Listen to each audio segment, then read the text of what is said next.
We have some new series for my elementary and middle school boys. We have some good nonfiction books for Mama, and we have some awesome Sunlight books for all of us. If you're new here, I'm Rian, a Christ-following wife and a homeschool mom to 3 boys. Here we talk all things homeschool, and we will learn together how to use our roles as wife, mom, teacher, and homemaker in order to glorify God.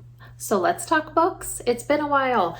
We used to do these videos monthly, just kind of a what we read and what we thought about it. But then I started doing some more biblical womanhood stuff and more homeschool stuff, and that just kind of took a back seat. So I think I'm going to start doing these quarterly.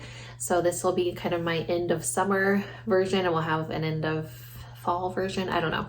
But I'm not going to talk about every single book we read because we'd be here for a while, especially with some of my boys. They read a lot.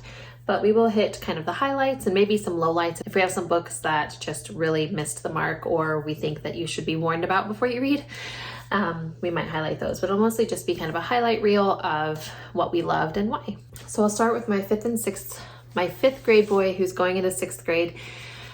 He is my book devourer. Like if you don't know where he is, go find him in his bed or on the couch reading, or in the car or somewhere. That's just who he is. And it makes it very difficult, especially now the grades he's getting into, to pre-screen his books and just be like, okay, yeah, this is good. Because anymore, you cannot just say, oh, I've read a few of this series and they're great. You can read everything in this series. We found that out the hard way. And so it's just difficult. So we've had to do, because obviously I don't have time to pre-read everything for him. Even if me and my husband try to tag team it, there's just too much, right? He reads way too fast. And so we just have to kind of use the internet and screen the best we can before we hand him anything. That being said, we don't try to shield him from anything and everything because we know, he's not growing up in a rainbow and butterfly world. And so we can't only expose him to rainbow and butterfly books. But there's just certain things that we will not allow to be read in our home, even by adults. And there's just certain things that because of the impressionable age that he is, I don't feel like he needs to learn about from a book. He needs to talk to us about it first and then go from there. So all that being said, he started the Percy Jackson series and fell in love, guys. He was hooked.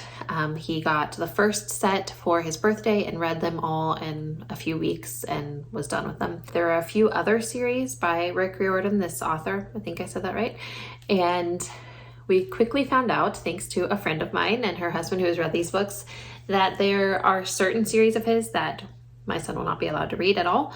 And there is the series that he is currently reading. I'll put that here. I don't remember exactly what it is. That we had to have some serious talks because there is mention of same-sex attraction and stuff like that. And yeah, there's certain chapters we're skipping over, certain things that we're talking through. We're letting him read, but we're talking through it. So, and things like that I mentioned before. Actually, I'll just lead to my next book. He's also reading the Harry Potter series. I mentioned to a commenter who was concerned about my son reading those, that I think with books and movies and anything like that, it is all to the parents' discretion, right? So there's obvious things that we shouldn't allow our children to read. I think we know kind of what those are, but I think there's a lot of gray areas that you just have to take it to the Lord and go by your personal conviction, Some people think that there should be no TV in the home. Some people think that there should be only XYZ shows, only shows about Christianity, or only shows, that show the nice and the good and the beautiful things. And then there's people on the other end of the spectrum. And I think with each decision, you just have to consider your child, consider their age and their maturity, consider kind of their bent toward things. My son is not one that is going to look at this and want to be a wizard. Okay. He likes fantasy. Those are just kind of the books he gravitates toward. And so before we gave him Harry Potter, we had a big, long discussion about, fact versus fiction, and that there are real witches and wizards out there who, I say real. There's a big spectrum of, that there's people who just think that they are, and it's silly. There's people who really do, worship false gods and try to cast spells and all these things, and we talked about the evils and the dangers there. So this was not something that I let him pick up lightly, but we've talked about it, we've discussed it, and I might make a different decision with my second child. I don't know, but he's reading these and loving them. And we may have to take a break. I know toward the end the series gets a little darker. I've read all the Harry Potter books, but we're letting him read the first few anyway. Now we will move on to my second son. He is 3rd grade going to 4th grade, but again, he's a younger 3rd grader, so he has not even turned 9 yet. And he is really into the How to Train Your Dragon series. And he also is still working through Geronimo Stilton. Those are kind of those easy books, but it's ones that like he doesn't ever complain to read when I give him those. But he's really loving How to Train Your Dragon. And so that was a good find for us. And so far, I think they're all clean. I just feel like there's a lot of these series. We found that out with the Wings of Fire series, that they get you hooked. They, you know, the first 4 or 5 books are great or whatever. And then out of nowhere, it's like, oh, and meet this gay character and watch them come out to their friends and watch them fall in. And it's like, whoa, whoa, whoa.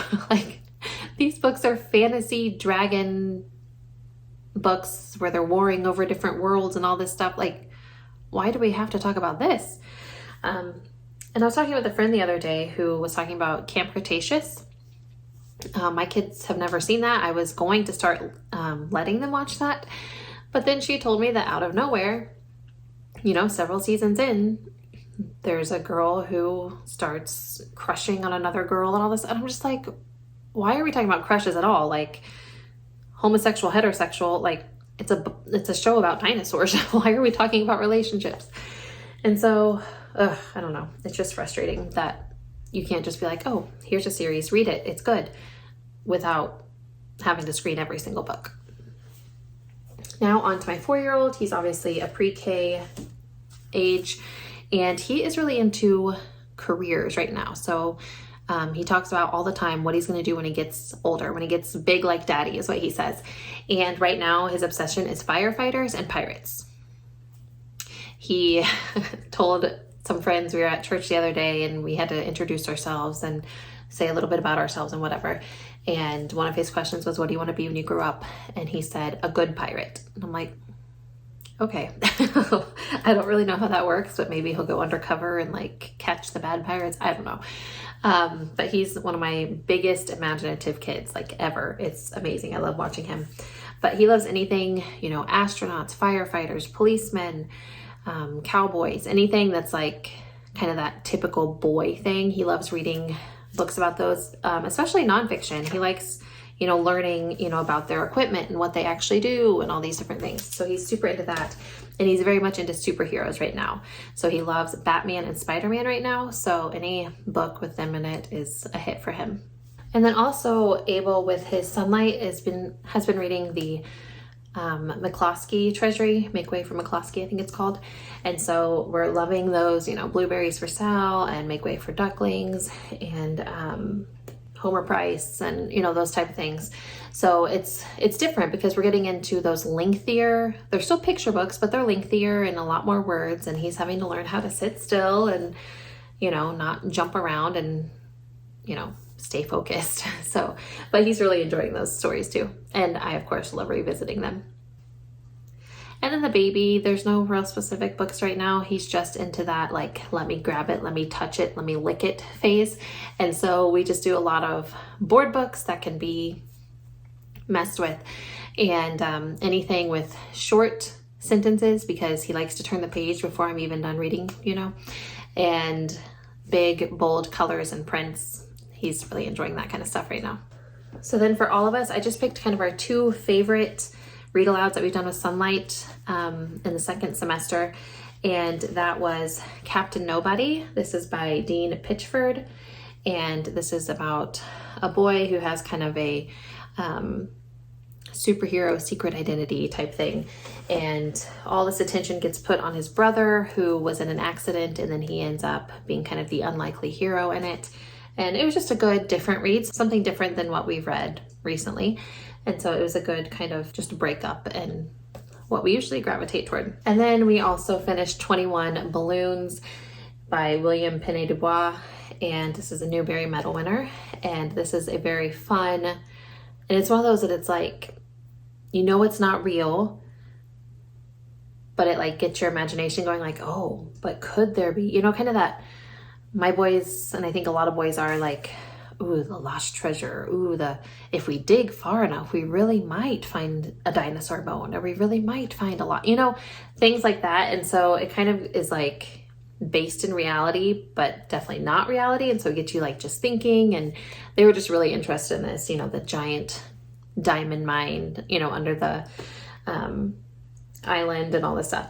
And so this was a definite hit, and they loved all the imaginative, like one of the houses had the furniture that moved around like bumper cars and all these different things. So this is a really fun book. And then as for me, I've been having to do a lot of audiobooks lately. We are, you know, starting our new co-op and going to the pool all the time, and we are not at the stage where mom can just sit by and read a book while the kids play. I have a baby, so that doesn't work.